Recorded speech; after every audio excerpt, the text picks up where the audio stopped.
Les bendiga a todos. Aquí el pastor Héctor Quiñones en Conexión Espiritual. Estamos mirando en el día de hoy la lectura titulada Problemas en la prisión y guerra en Jeremías capítulo 37, 38 y 39.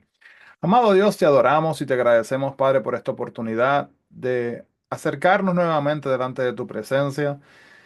Te pedimos, Señor, que hables a nuestras vidas en una manera profunda, en una manera íntima. Te pedimos, Padre Jehová, Señor, que podamos echar a un lado cualquier distracción, enfocarnos en tu palabra, enfocarnos en ti, Señor, y no permitir, Padre, que nada se interponga, Señor, en nuestra relación contigo, en nuestra comunicación contigo, en nuestro crecimiento contigo diario. Háblanos a través de tu palabra, de acuerdo a tu voluntad, en el nombre de Jesús. Amén y amén. Así que, hermanos, así mismo entonces comenzamos. Vemos acá el capítulo desde el 37 hasta el 39. Estamos viendo acá problemas en la prisión del 37 al 38 y problemas en la guerra. Vemos primero esos dos primeros capítulos, Jeremías en aflicción y Jerusalén en desolación. Así que si cuando vamos a mirar este como un ejemplo, ¿verdad? Si estamos manejando un auto eh, y al lado de la carretera se ve un letrero que dice curva peligrosa cuando uno está a punto de entrar en esa curva, ¿verdad? Inmediatamente hay que decidir. Uno puede obedecer la advertencia y puede disminuir la velocidad o también puede elegir no hacerle caso al letrero y mantener la velocidad que llevaba. Y también puede oponerse a lo que dice ahí y decir, no, yo voy a aumentar de velocidad. La curva es peligrosa, ya sea que usted lo reconozca o no lo reconozca. Las tres decisiones están ilustradas en la lectura de hoy. Jeremías obedeció, Judá no hizo caso y Joacim se opuso a sí mismo a la palabra de Dios. Cada uno esperaba superar la curva, pero dos de las tres terminaron en las rocas. Esto da lugar a una dolorosa pregunta. Si la palabra de Dios no cede una pulgada, entonces, ¿cuál debe de ser nuestra respuesta a los mandamientos y los reglamentos que son establecidos por la palabra de Dios? Por ejemplo, cuando dice no os unáis en yugo desigual, cuando dice huye también de las pasiones juveniles, no se ponga el sol sobre vuestro enojo, segunda de Corintios 6:14, segunda de Timoteo 2:22, Efesios 4:26. Así que escogemos uno de estos, ¿verdad? Y le respondemos a él en el día de hoy. ¿Qué camino vamos a elegir nosotros?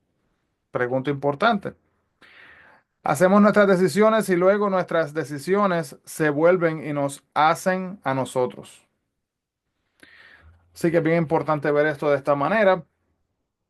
Entonces, dice la palabra en el capítulo 37 que el rey Joacim murió cuando iba entonces camino hacia Babilonia, como dice segunda de Crónicas 36:6, y designaron a su hijo Joaquín, pero 3 meses después lo llevaron cautivo a él a Babilonia. Entonces Nabucodonosor entonces designó a Sedequías como su vasallo en Judá. Y el rey Sedequías y sus funcionarios no querían escuchar las palabras de Jeremías, pero querían las bendiciones de sus oraciones. Ellos querían una religión superficial que no les costara nada, pero que le diera los beneficios que ellos estaban buscando. Pero a Dios no le agradan los que vienen a Él solo por lo que pueden obtener, en vez de buscar establecer o profundizar una relación con Él. Hermanos, Dios no es nuestro supermercado, ¿verdad? Tampoco es nuestro banco. No debemos de mirarlo de esa manera. Nosotros no aceptaríamos esa clase de relación con alguna otra persona y no debemos de esperar, ¿verdad?, que Dios la acepte de nosotros. Cuando Nabucodonosor entonces salió, perdón, cuando él sitió a Jerusalén en 589 a.C., el faraón Ofra marchó en contra de él por invitación de Sedequías. Entonces, Jerusalén volvió la mirada de Egipto para pedirle ayuda a pesar de las advertencias de Jeremías que le había dicho que no hicieran esto. Pero los egipcios no fueron ninguna ayuda, ya que en cuanto los babilonios se volvieron en su contra, se retiraron.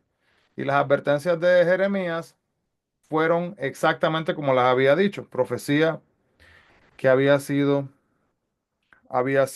mostrada en ese momento. Sedequías titubeaba entre la rendición y la resistencia, demasiado asustado y débil para ejercer autoridad. Pidió a Jeremías que fuera en secreto al palacio y esperando quizás que llegaran algunas buenas noticias de Dios. Sedequías estaba desesperado y quería escuchar la palabra de Dios, pero temía que surgieran problemas políticos si descubrían que hablaba con Jeremías. No sorprende, ¿verdad?, que Judá estaba revuelta. Y entonces el rey estaba de acuerdo con todos. Escuchó a Jeremías en capítulo 37, versículo 21. Luego estuvo de acuerdo en matar a Jeremías 38:5 y finalmente lo rescató en el capítulo 38, versículo 10. Jeremías, hermanos, no era popular. Sus palabras socavaron la moral del ejército y del pueblo. Entonces Sedequías no pudo decidirse entre la opinión pública y la palabra de Dios.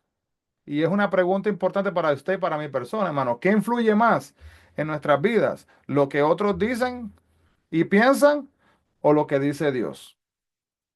Y mirando nuestras vidas podríamos ver cómo esto es así desarrollado diariamente. Los funcionarios pusieron a Jeremías en una cisterna para matarlo.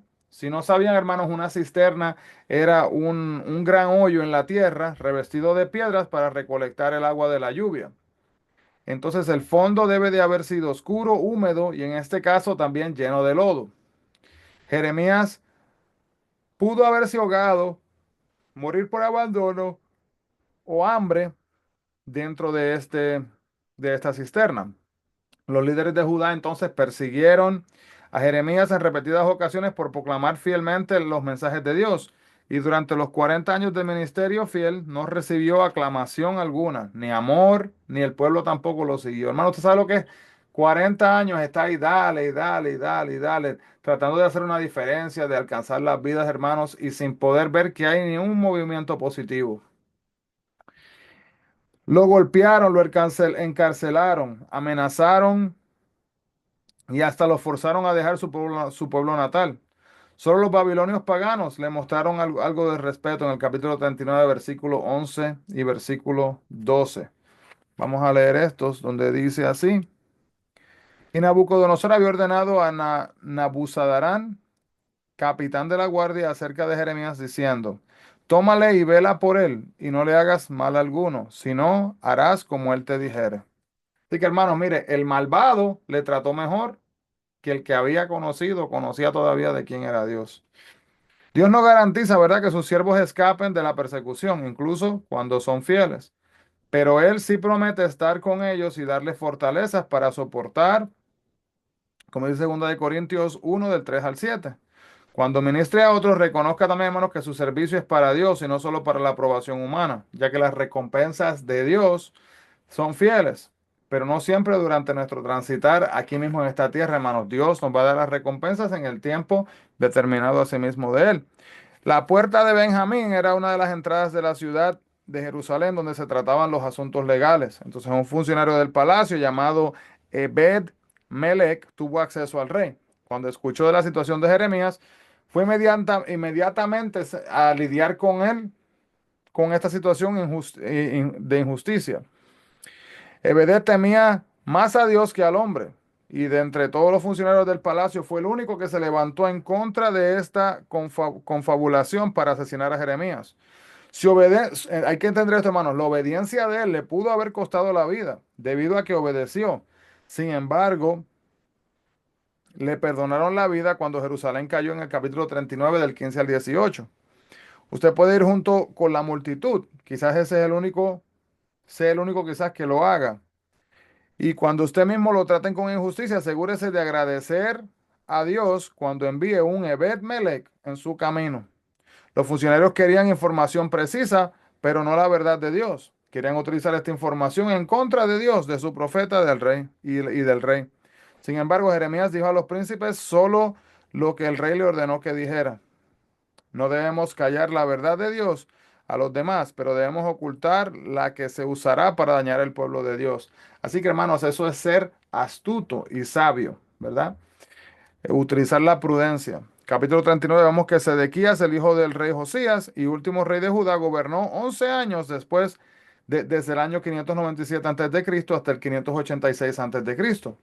Entonces, los dos hermanos mayores de Sedequías, que eran Joacás y también Joacim, y su sobrino Joaquín gobernaron antes que él. Cuando llevaron a Joaquín al cautiverio en Babilonia, Nabucodonosor puso a Matanías, de 21 años de edad, como rey, cambiando su nombre de Matanías, lo cambió a Sedequías. Y esto se reveló en contra de Nabucodonosor, quien lo capturó, mató a sus hijos delante de él y luego lo dejó ciego y llevó de regreso a Babilonia, donde más tarde murió. Esto, si quiere ver más esta historia, puede verla en Segunda de Reyes 24:2, perdón, Segunda de Reyes 24, Segunda de Crónicas 36 y el libro de Jeremías capítulo 52.